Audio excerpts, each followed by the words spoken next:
ويسر لي أمري واحلل عقدة من لساني يفقهوا قولي اللهم رب يسر ولا تعسر رب أتمم بالخير.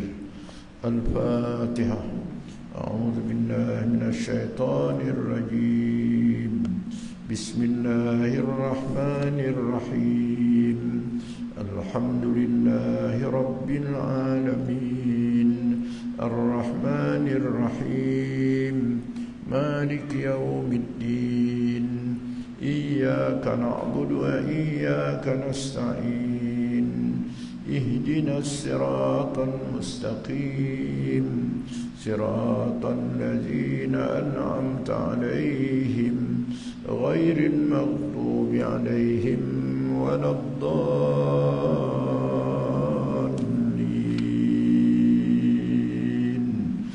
آمين آمين آمين يا الله يا رب العالمين. بسم الله الرحمن الرحيم. اللهم فقهنا في الدين وعلمنا التأويل وارزقنا فهم النبيين وحفظ المرسلين وإلهام الملائكة المقربين يا أرحم الراحمين. اللهم أغننا بالعلم وزينا بالحلم وأكرمنا بالتقوى وجملنا بالعافية. اللهم زدنا علما نافعا وألحقنا بالصالحين. اللهم اجعلنا من المتقين. اللهم اجعلنا من عبادك الصالحين. اللهم اجعلنا من العلماء العاملين.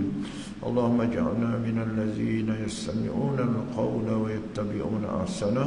سبحان ربك رب العزة عما يصفون وسلام على المرسلين والحمد لله رب العالمين.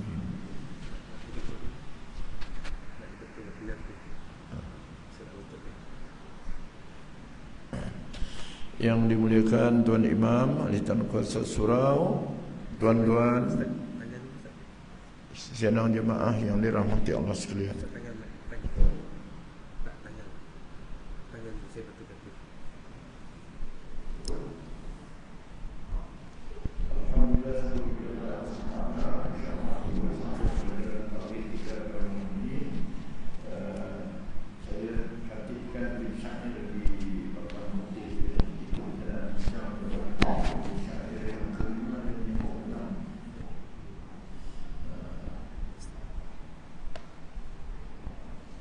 Yang kelima dan yang keenam bunyi syairnya begini, ringkas saja. Wa ba'du fal ilmu bi asli dini muhattamun yahtaju lit tabyini lakin minat tatwili kallatil himam fasara fihi ikhtisar multazam. Atau dia punya syair. Kalau diterjemahkan, dan sesudah itu dah kita bincang yang alhamdulillah ya, wassalatu wassalamu ala rasulillah, panjang dulu bait syair 1 2 3 4 tu.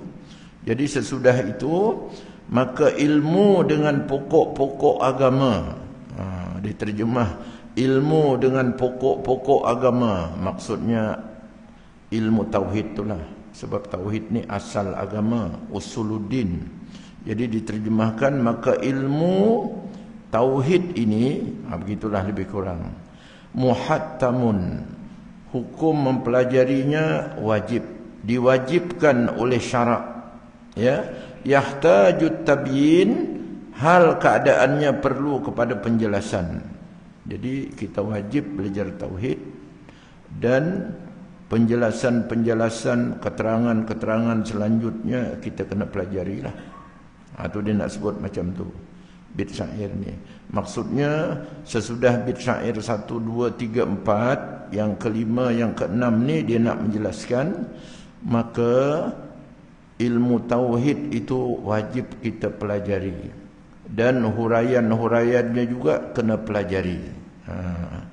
Lakin minat tatwili kallatil himam, akan tetapi disebabkan panjang penjelasannya, bosanlah sekalian orang yang mempunyai cita-cita. Tapi orang yang nak belajar tauhid ni kalau terlalu panjang dihuraikan, jadi jemu pula orang. Jadi kitab kita ni tidak panjang, dia sedang saja. Tapi sedang-sedang pun, kalau saya tengok di mana-mana pengajian kitab ni, kalau macam kita ni sebulan sekali, mungkin lebih kurang 20 tahun lah baru siap. Kalau sebulan 2 kali pun 11 tahun. Jadi kalau sebulan sekali macam ni, maghrib pula masa singkat je. Boleh jadi 20 tahun bersiap. Mudah-mudahan panjang umur lah. Itulah. Jadi kalau panjang-panjang dia kata nanti orang jemu pula. Jadi dalam kitab kita dihuraikan tidak panjang, tapi 20 tahun baru habis. Pasara fihi ikhtisar multazam, maka jadilah peringkasan. Jadi kitab ini diringkaskan padanya sebagai suatu yang diharuskan. Asalkan ringkas itu boleh, tapi tidak menjejaskan tajuk-tajuk yang penting kita ketahui. Jadi bin Sa'ir ini nak menjelaskan, belajar ilmu tauhid ni, ilmu tauhid dinamakan ilmu usuluddin, ilmu pokok asal agama tu tauhid ni, maka muhattamun, diwajibkan oleh syarak. Jadi kita belajarlah tauhid ni. Tapi kitab ini menunjukkan kitab tauhid kita ni tidaklah panjang sangat dia punya huraian. Kalau panjang dia kata nanti jemu pula. Walaupun dipendekkan, ni pendek saja ringkas, jangan sampai ya meninggalkan tajuk-tajuk yang patut diketahui dan dibincangkan. Jadi dalam kitab kita ni semua ada. Jadi perbincangan dalam kitab kita ni ada 3, ya, ada 4 perbincangan dalam kitab kita ni. Pertama, uluhiyah ketuhanan nanti dalam bab yang kedua tu. Yang kedua, nubuah kenabian nanti kita bincang. Yang ketiga tentang mumkinat, tentang alam baharu ini kita bincang sebagai dalil adanya Maha Pencipta dan kekuasaan Allah, dan Allah bersifat dengan segala sifat kesempurnaan, dengan menjaga, mencipta, menjaga, mengawal, memberi rahmat seluruh alam ni. Kita bincang alam ni juga. Kemudian yang keempatnya kita bincang nanti sam'iyat, perkara yang kita dengar saja tak pernah jumpa, dengar saja kita sebenarnya tak ada mengalami lagi. Yang itu juga termasuk dalam tauhid. Itu namanya sam'iyat. Ya, dengar daripada Al-Quran dan hadis. Contoh surga, mana pernah kita jumpa? Neraka tak pernah jumpa. Tapi dengar Quran hadis itu termasuk dalam perbincangan tauhid. Baik, itu dia punya matan. Saya nak jelaskan ni, saya tak bacalah kitab ni sebab mungkin tuan-tuan tak ada pegangan kitab yang mana ada tu, boleh simaklah. Saya ambil dia punya intipati saja. Kalau ada kitab semua saya bacalah satu persatu. Tapi kalau tak ada kitab tu nanti jemu juga. Jadi saya catatkan di papan tu sebagai ringkasan je. Ya. InsyaAllah secara ringkaslah sampai waktu isyak.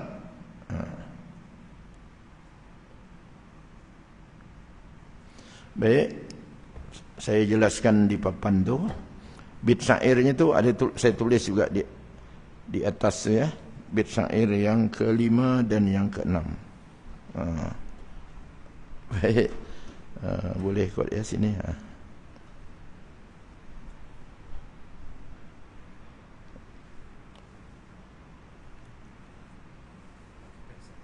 Maka saya di mana? Sini, itu saya punya tu tadi tu.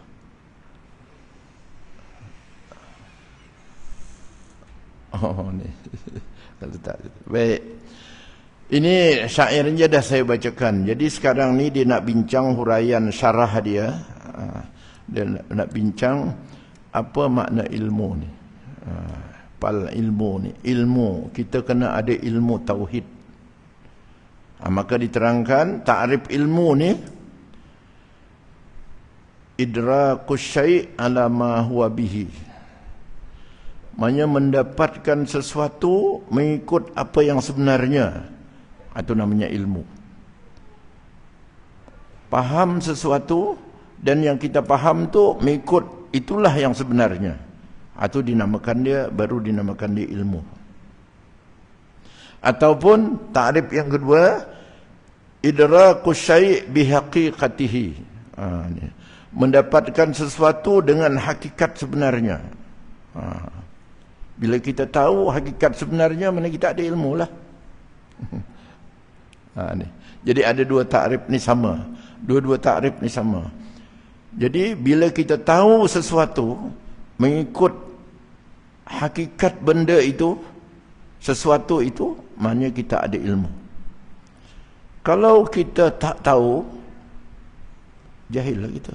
Jadi lawan ilmu tu jahil.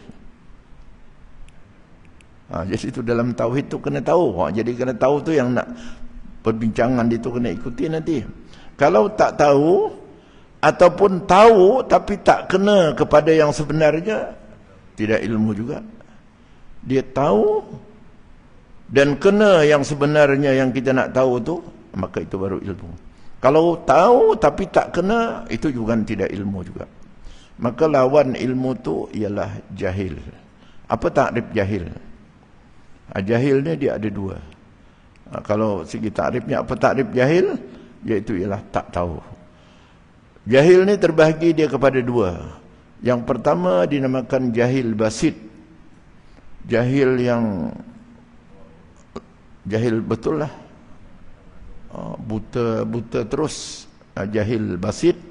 Jahil basit ni takrifnya adamul ilmi bisyai', tak ada ilmu tentang sesuatu itu, amma min sya'nihil ilmu, yang sepatutnya kita tahu sesuatu itu tapi kita tak ada ilmu dengan sesuatu itu dinamakan jahil basit. Jahil basit ni jahil meluas begitulah. Basit tu punya meluas. Ataupun dengan kata lain, kalau ditanya, tahu tak tentang ketuhanan? Aku tak tahu langsung. Ini saya contohkan, tak tahu langsung. Dia tak tahu langsung, dia tak tahu. Itu namanya jahil basit. Jadi yang itu tu kita kena keluarkan kita daripada alam jahil basit tu, kita kena ada berilmu. Jadi macam mana berilmu? Idrakus syai', kena kita memahami sesuatu itu mengikut apa yang sebenarnya, ataupun idrakus syai' bihaqiqatihi, ikut yang sebenarnya. Jadi nak tahu sebenarnya, kena ikutilah apa yang diajarkan oleh ulama-ulama dulu dan bersumberkan Al-Quran dan hadis misalnya, adalah agama kita. Kalau tak tahu langsung, itu dinamakan dia jahil basit. Langsung tak tahu, gelap, buta terus. Tapi yang kedua, ada jahil, itu jahil juga yang kedua. Ini namanya jahil murakkab. Jahil yang bersusun-susun. Jahil bersusun-susun ni macam mana? Idrakus syai' ala khilafi ma huwa alaihi fil waqi'. Dia mengetahui sesuatu, tapi yang dia tahu itu tidak mengikut yang sebenarnya. Dia tahu. Kamu tahu tak? Tahu. Tahu tentang Allah? Tahu. Aku tahu.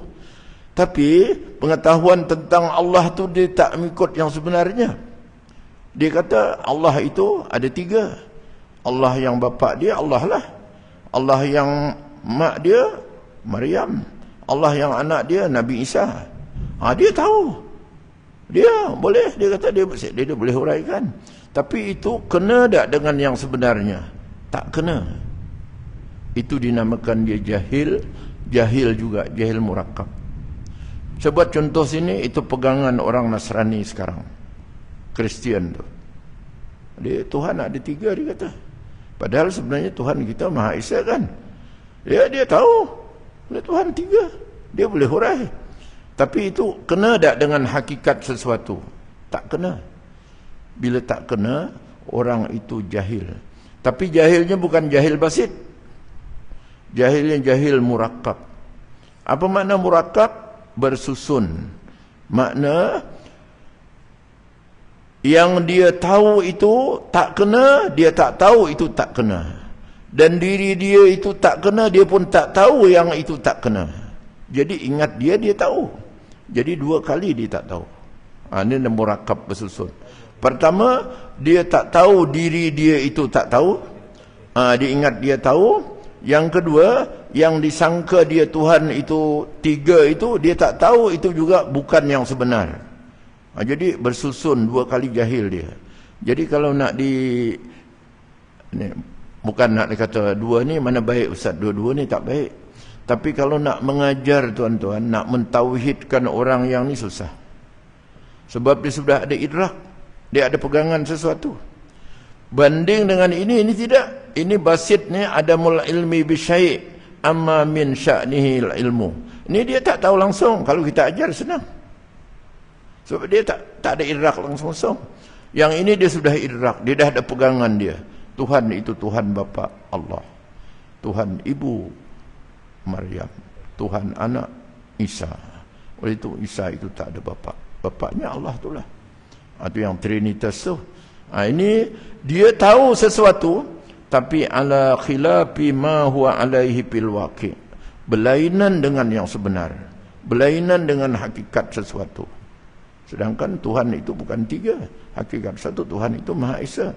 Jadi keyakinan dia itu adalah jahil. Namanya jahil murakab. Jadi kita dalam ilmu tauhid ni jangan jahil. Sama jahil basit ke, jahil murakab ke, kita mesti ada ilmu. Jadi ilmu kita tu memahami sesuatu ataupun menanggapi sesuatu mengikut yang sebenarnya, mengikut hakikatnya. Jadi ada dua takrif. Takrif yang pertama, idrakus syai' ala ma huwa bihi, sama dengan idrakus syai' bi haqiqatihi. Jadi macam mana kita nak tahu bi haqiqatihi? Kena ikuti kitab-kitab ulama. Kitab ulama daripada mana? Pada ulama dulu. Ulama dulu daripada mana? Ulama dulu. Ulama dulu, ulama dulu, ulama dulu daripada sahabat. Sahabat daripada Rasulullah SAW. Ini yang dinamakan pal ilmu. Bi asli din ni asal agama. Jadi ilmu apa? Ilmu asal agama. Ilmu tauhid lah. Sebab tauhid ini dinamakan ilmu usuluddin, ilmu asas agama. Kalau tak ada tauhid, orang itu tak dikatakan beragama.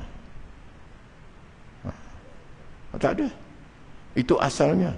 Jadi asal-asal kita dinamakan agama ni tauhid. Tauhid tu pula dia punya pokoknya pula, asalnya apa dia?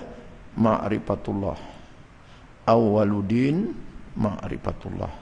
Awal-awal agama kena kenal Allah, kena tahu tentang Allah. Ayat itulah dalam tahun ini dibincangkan mengenai tentang ketuhanan. Yang pertama. Lepas itu nanti nubuah kenabian. Yang ketiga bincang tentang mukawanat alam ni sebagai dalil bukti ada pencipta. Kemudian yang keempat nanti kita bincang sam'iyat, perkara yang kita dengar pada Al-Quran. Tak pernah jumpa, tak tahu kita. Tapi Quran bagi tahu, kena kita imani. Jadi ada 4 saja tajuk dalam kitab kita ni. Baik. Jadi kalau ditanya, apa hukum kita ma'rifatullah, mengenal Allah bi asli din melalui ilmu tauhid ni, hukumnya adalah wajib. Ni dalam sini dikata muhattamun. Muhattamun tu diwajibkan oleh syarak, oleh agama kita. Belajar tauhid. Nanti dihuraikan dalam bait akan datang. Wajib itu pula wajib fardu ain. Lelaki ke perempuan ke, ya, hamba ke, merdeka ke, asal orang saja, akil balik nanti kena belajar tauhid. Yang sini dia secara umum saja dulu diterangkan. Muhattamun maknanya diwajibkan oleh syarak. Berilmu tauhid. Yahtaju litabyin, tapi ilmu tauhid ni berhajat kepada penjelasan, penerangan, huraian, keterangan. Jadi itu yang kita panjang kitab kita tu. Jadi dalam kitab kita nanti ada penerangan-penerangan.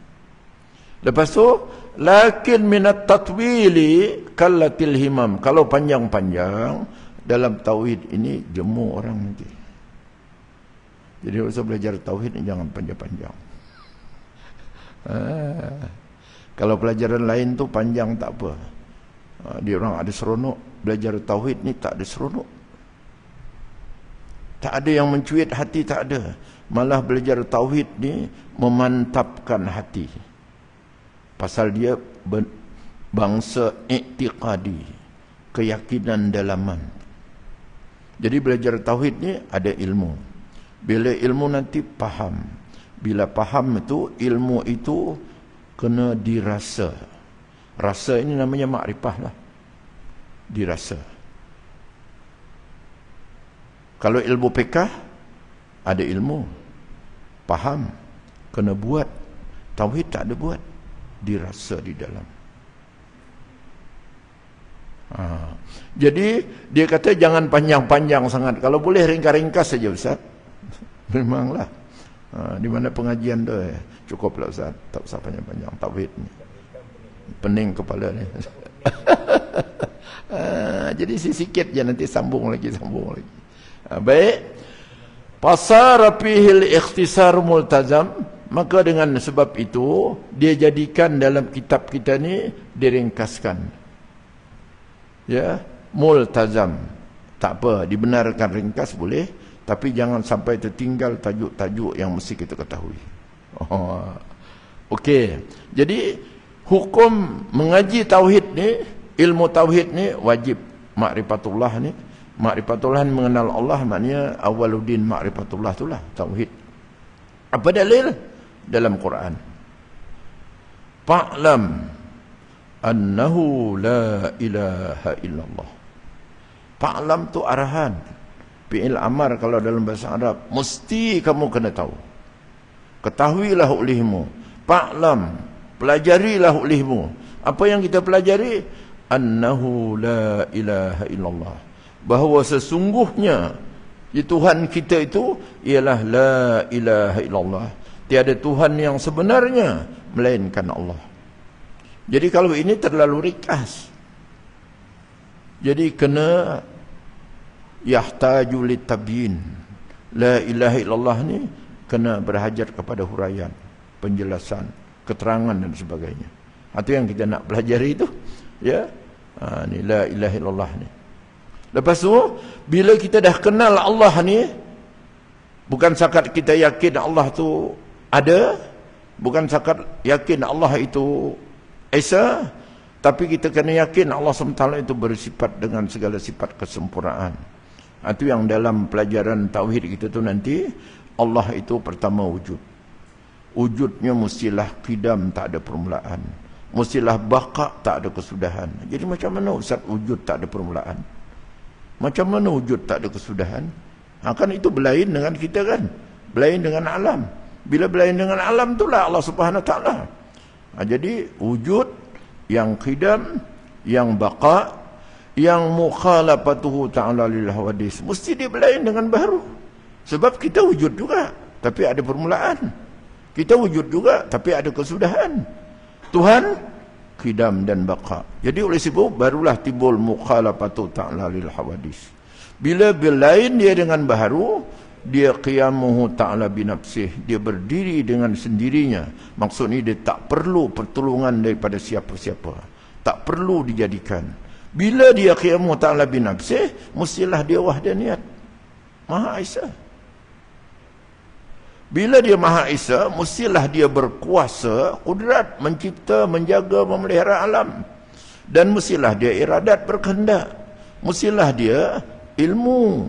Mestilah dia hidup, mestilah dia sama, mestilah dia basar, mestilah dia kalam, mestilah dia keadaannya yang kuasa itu ada. Kaunu ta'ala qadiran, muridan, aliman, hayyan, sami'an, basiran, mutakaliman. Itu jadi disimpulkan oleh ulama dalam kitab Ma'rifatullah, annahu la ilaha illallah ni kena mengenal Allah melalui sifat-sifatnya.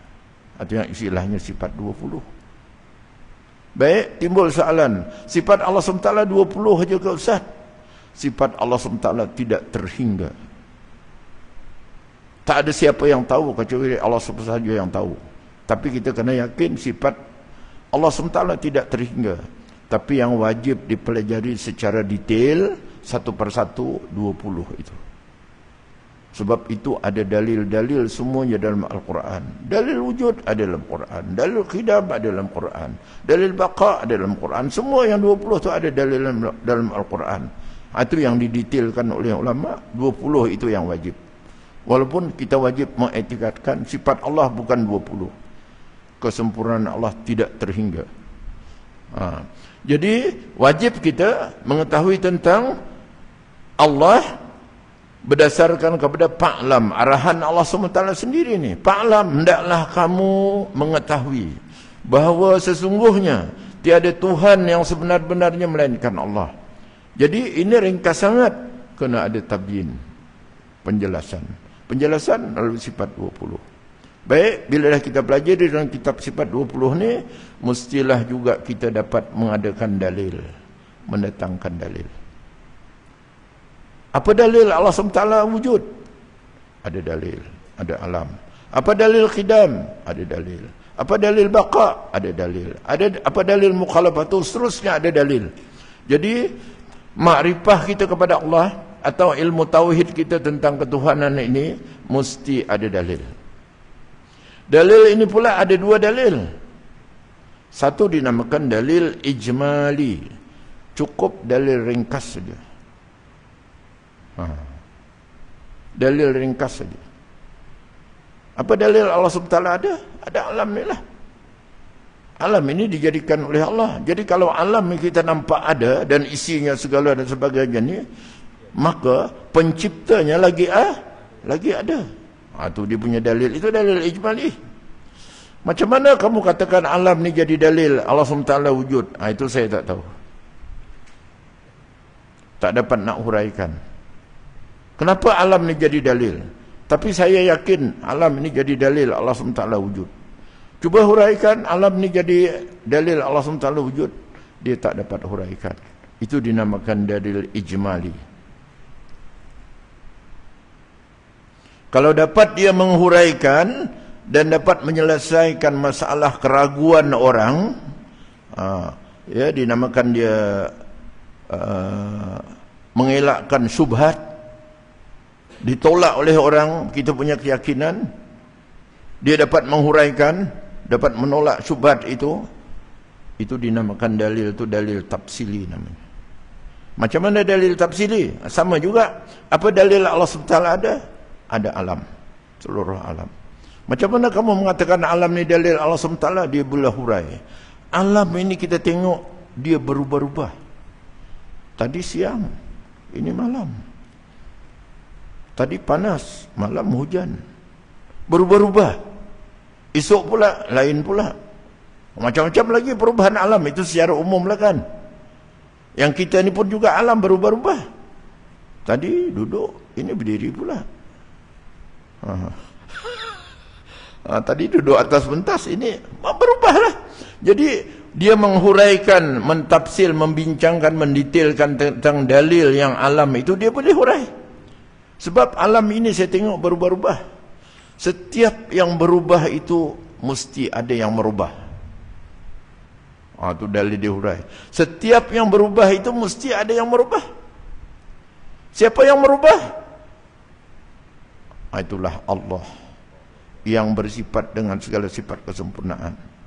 Dia merubah. Baik, setiap alam ini berubah. Setiap yang berubah itu mesti ada yang merubah. Kalau dalam bahasa Arab, al-alam mutaghayyir, alam ini berubah-ubah. Ya, kullu mutaghayyir hadis, tiap-tiap yang berubah itu adalah baru. Maka alam ini baru. Baru maknanya ada yang menjadikan. Jadi bila kita yakin alam ini baru, ada yang menjadikan, maka tentu ada yang menjadikan. Siapa yang menjadikan? Yang menjadikan tentulah dia lain daripada alam. Mukhalafatu ta'ala lil hawadis. Dia qidam, dia baqa, dia qimu ta'ala binafsih. Tentulah dia wahdaniyat, kudrat, iradat. Macam tu kesimpulannya. Takkan macam kita ni. Tentu dia berlain. Jadi dia boleh hurai detail macam tu, diterangkan macam tu. Itu namanya secara tafsili. Orang yang macam ini, dia mempunyai dalil tafsili. Tapi kita paling kurang pun yang kita diwajibkan dalil ijmali ini. Kalau dapat tafsili ini, lagi cantik. Kalau tak dapat pun, kita tidak berdosa lah. Tak berdosa. Hukum wajib yang ni tadi ni, pal ilmu ni tadi, ni wajib ni, dah selesai. Walaupun dengan dalil ijmali. Apa dalil Allah SWT ada? Ada alam. Apa dalil Allah SWT qidam? Ada alam. Apa dalil Allah SWT baqa? Ada alam. Apa dalil Allah SWT mukhalafatuhu? Ada alam. Apa dalil Allah SWT wahdaniyat? Ada alam. Apa dalil sifat-sifat lain? Ada alam. Kalau disoal orang pula, asyik alam aja. Kalau tak ada alam, apa dalil kamu? Itu macam mana nak jawab? Anda boleh jawab tak? Entah apa boleh jawab tak? Kita katakanlah berdalil baharu alam, baharu alam. Saya dulu tuan-tuan belajar tauhid ni sambil menuai padi je dengan mak saya. Kan orang sawah menuai padi dulu, mana ada yang mesin-mesin ni kan, semua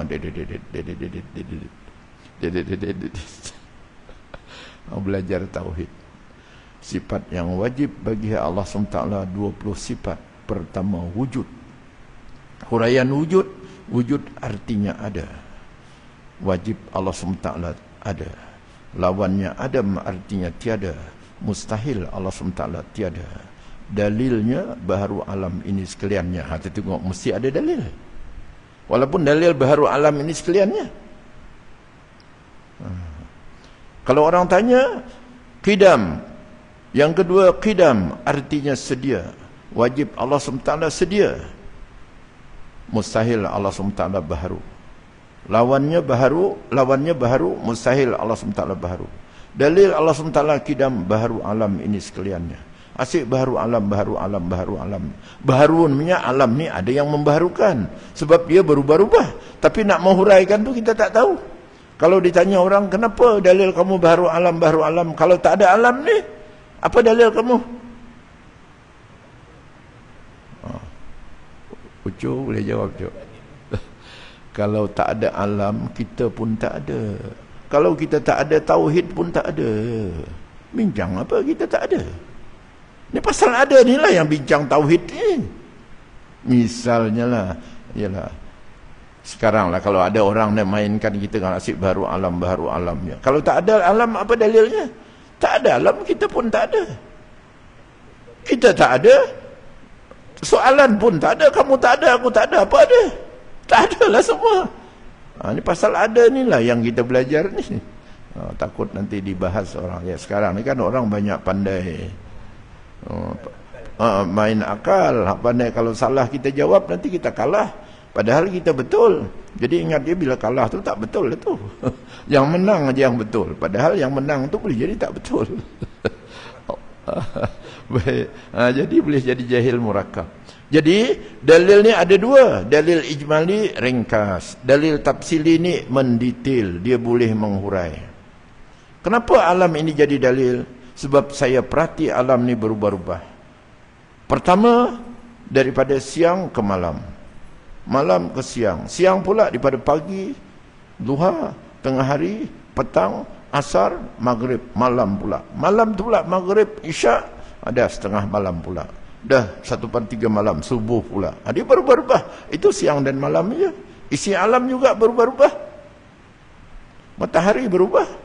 Pagi di sana, tengah hari di sana, petang, tenggelam pula.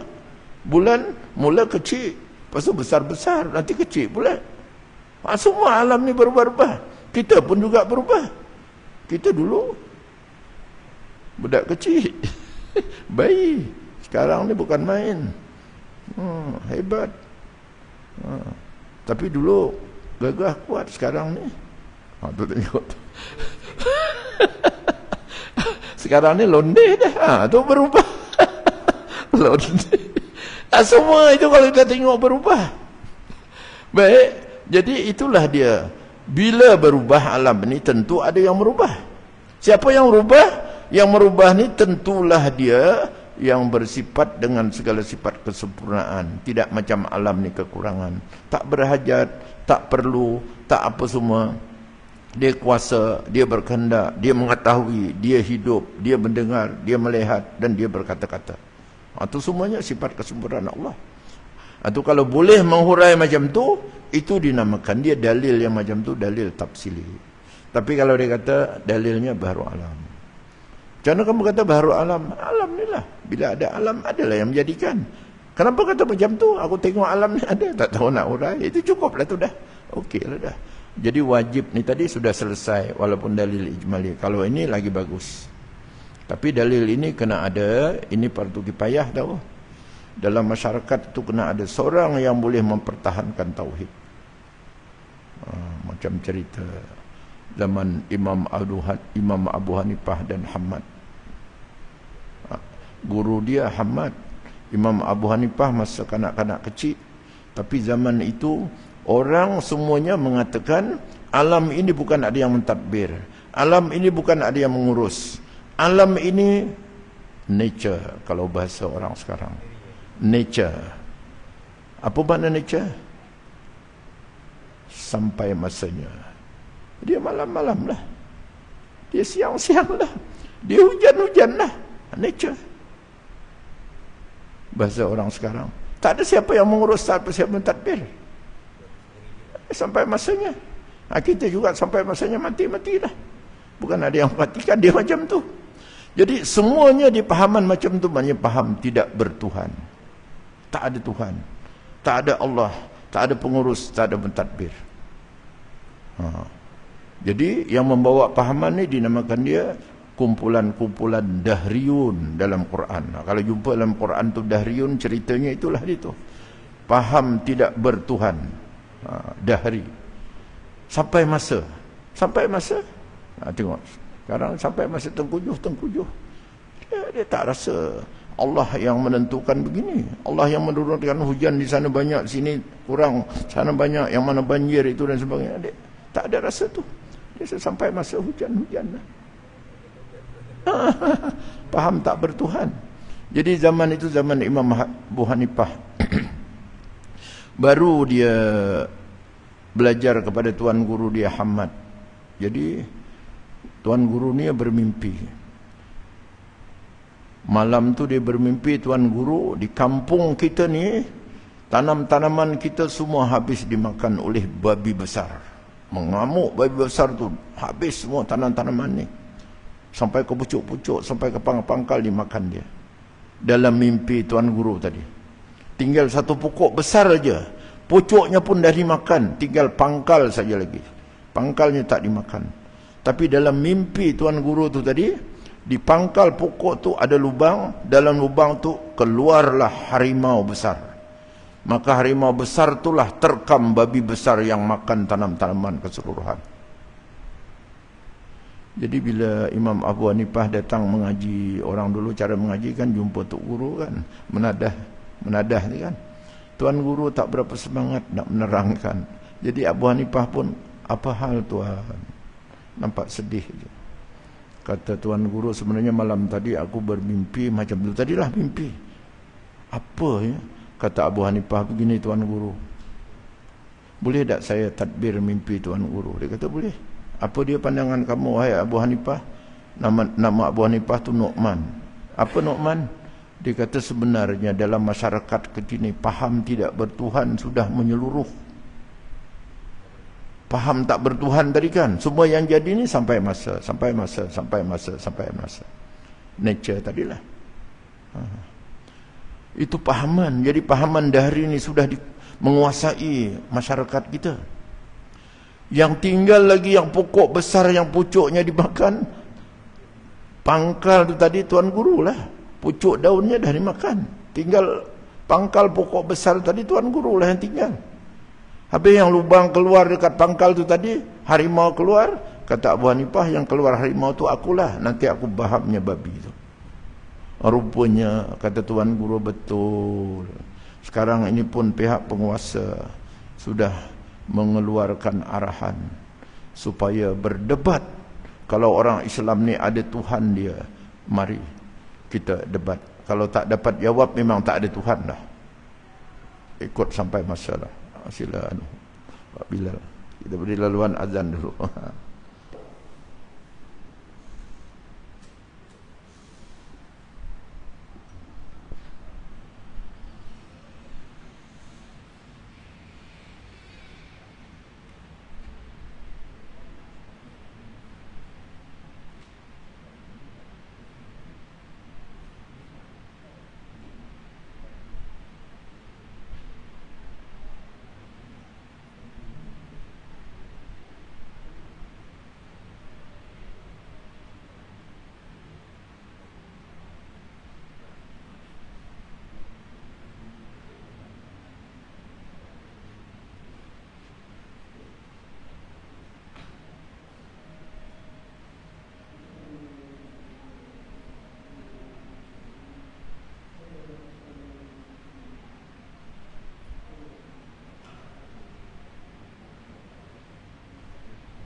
Baik, kita sambung cerita ni tadi tuan-tuan sedikit ya. Jadi bila itu tadbir mimpi tuan guru tu tadi yang ditadbirkan oleh muridnya Nu'man yang gelarnya Abu Hanifah tu, yang kata tuan guru yang saya bimbang, yang risau ni, pihak penguasa pemerintah sudah menganjurkan kena debat. Saya akan berdebat dengan Dahri ini tadi. Dia akan soal saya 3 soalan. Pemerintah dah terima. Katakan esok ada forum perdana lah misalnya kan, debat perdana. Kalau saya tak dapat jawab, habislah. Dahri lah menang. Kata Imam Abu Hanifah, tak apa tuan guru, terima je tawaran daripada pihak pemerintah, kita debat. Tuan guru pergi, saya pun pergi, tapi tuan guru duduk diam aja. Nanti saya yang jawab kalau Dahri soal mengenai tauhid ni. Jadi sampai masanya pergilah debat. Tuan guru pun rasa lega lah kan, pasal anak murid ni dah jamin dah. Pasal dia tadi harimau yang keluar daripada pokok tadi, yang terkam babi besar tadi dalam mimpi tu, dia tadbir dah. Jadi esok sampai debat tu, ya, disediakan pentas apa semua, dan hadirin pun hadir, ada pengurusi apa semua. Soalan Dahri ni ada 3 soalan. Kalau tak dapat jawab, habislah. Iman, iktikad orang-orang semua dah tak bertuhan lah. Semua yang berlaku ni sampai masa. Jadi macam tu. Baik, perjalanan debat. Bila jalan debat aja, soalan pertama Dahri naik atas pentas. Sekarang ni saya tanya kepada orang yang beriman. Dia kata Tuhan dia ada. Tapi pahaman orang yang beriman ni, iktikad dia Tuhan dia ada, tapi ada Tuhan itu tidak bertempat. Apa yang ada tidak bertempat? Bila ada, mesti dia ada tempat. Ini Tuhan orang beriman ada. Dia yakin ada, tapi tak bertempat. Allahu Akbar. Jadi orang pun termenung, ya tak ya juga. Kalau ada tentu bertempat. Ini Tuhan tak bertempat. Jadi kata Imam Abu Hanifah, tak apa saya jawab tuan guru. Sekarang Dahri kalau dia mau jawapan itu, Dahri kena jawab soalan saya dulu. Pula Imam Abu Hanifah soal dulu sebelum dijawab. Jawab soalan saya dulu. Baik, sekarang kalau Dahri nak tahu jawapannya Tuhan orang Islam ni tidak bertempat, walaupun dia wujud, sebab setiap yang wujud itu mesti ada tempat. Ini Tuhan tak bertempat, itu maknanya tak dapat dicari tempat dia, maknanya tak ada lah. Jadi tak adalah Tuhan tu. Kata Imam Abu Hanifah, okey, jawapannya begini. Sekarang saya tanya Dahri. Dahri sekarang ada nyawa tak? Ni, kita ni ada nyawa tak? Kata Dahri ada. Sekarang saya mau tanya, nyawa Dahri di mana tempatnya? Cuba cari. Terkapai-kapai. Baik, tadi Dahri kata setiap yang ada mesti ada tempat. Sekarang Dahri dah kata nyawa kamu ada tak? Ada, tapi mana tempatnya? Cuba tunjukkan.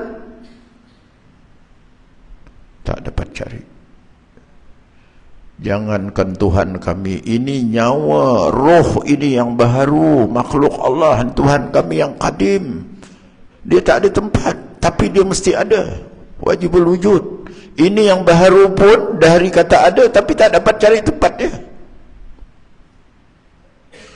Orang pun dengar, oh betul lah, betul. Kalau bahasanya 1-0. Forum perdana 1-0. Dia soalan 3. Baik.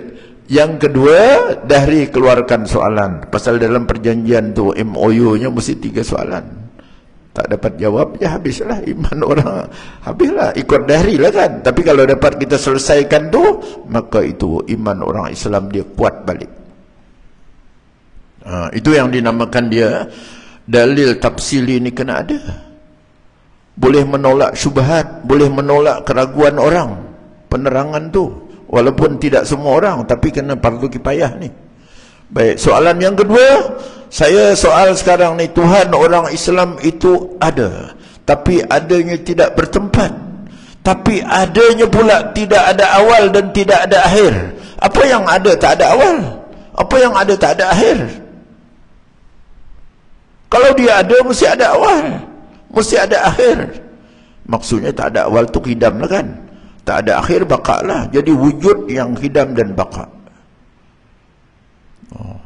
Tuan guru pun senyap je lah. Ni murid je nak jawab ni.